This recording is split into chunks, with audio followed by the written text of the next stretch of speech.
नमस्ते, Naina's veg किचनमध्ये तुमचं स्वागत आहे।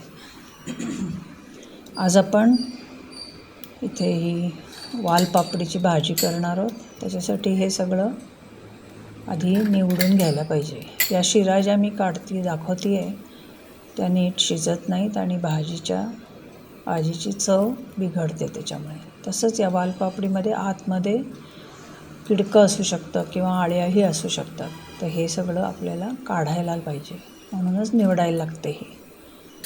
तर इथे आता हे मी अशी शिरा काढून घेते आणि त्याच्यानंतर उघडून बघते की त्याच्यात काही आळ्या वगैरे आहेत का, आणि नंतर त्या धुवून चिरून घेते। मी इथे सुरीने चिरते आहे, तुम्ही हवं तर विळी वगैरे सुद्धा वापरू शकता किंवा चॉपर तुमच्या आवडीप्रमाणे करू शकता।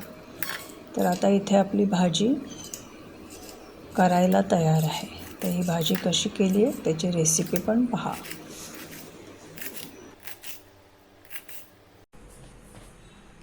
धन्यवाद हा व्हिडिओ बघितल्याबद्दल। लाईक करा, शेअर करा, कमेंट करा, काय आवडलं काय नाही ते जरूर सांगा।